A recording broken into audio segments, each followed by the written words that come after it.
గురుగారు ఈరోజు విజయదశమితో పాటుగా మరో విశేషం కూడా ఉంది. అదే మధ్వాచార్య జయంతి. మరి దీని ప్రత్యేకత ఏంటో తెలియజేస్తారా?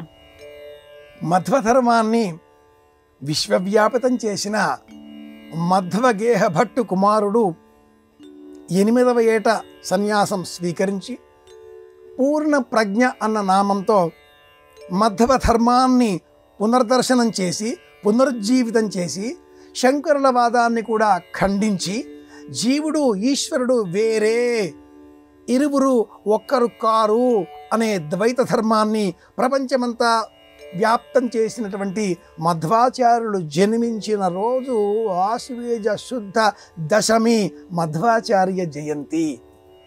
ఒకానొక కుగ్రామంలో ఉడిపికి దగ్గరి క్షేత్రంలో 1238వ సంవత్సరంలో మధ్వగేహ భట్టు అనే ఆ వ్యక్తికి కుమారుడిగా జన్మించిన మధ్వాచార్యులు చిన్నతనంలోనే ఉపనయనం సమస్త విద్యలను అభ్యసనం చేసి సన్యాస దీక్ష స్వీకరించిన నేపథ్యంలో తనదైనటువంటి ఒక మహాత్మ్యాన్ని చాటి చెప్పి ఉన్నాడు.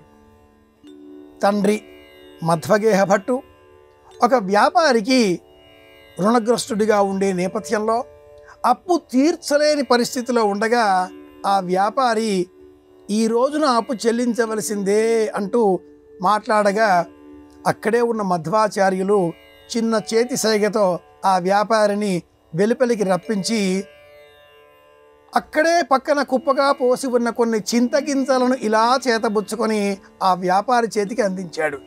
ఇది నీ రుణం అంటూ. ఆ వ్యాపారి తన చేతిలో ఉండే ఆ చింతగింజలను ఇలా చూడగా అవి బంగారు నాణెములుగా మారిపోయాయి. అది మధ్వాచార్యుల పూర్ణ ప్రజ్ఞ. తన పరాక్రమంతో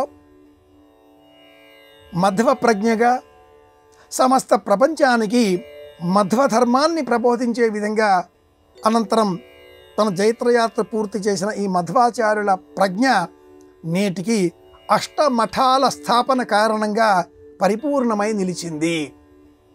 అష్టమఠాల నిర్వహణలోనే నేటికి ఉడిపి శ్రీక్షేత్రం ఉండడం ఒక విశేషం. శంకరులు, రామానుజులు, బసవేశ్వరులు ఇలా ఒకరిని మించిన మరి ఒకరు పూర్ణ ప్రజ్ఞతో స్థితితో తాము విశ్వసించిన ధర్మాలను అద్వైతము, విశిష్టాద్వైతము, శైవము ప్రచారం చేయగా ఈ మార్గాలకు భిన్నంగా మధ్వాచార్యులు అందించిన ద్వైత ధర్మం నేటికి సత్యార్థ తీర్థుల నిర్వహణలో మళ్ళీ పునరుజ్జీవనం పొందుతున్న విషయం మనం మర్చిపోరాదు. ఇది ఈనాటి విషయం. మధ్వాచార్య జయంతి అమ్మవారిని ఆరాధించడంతో పాటుగా ఆధ్యాత్మికపరమైన వేదాంతపరమైన జ్ఞానాన్ని కూడా మనం పెంచుకోవాలి. ఇది విషయం.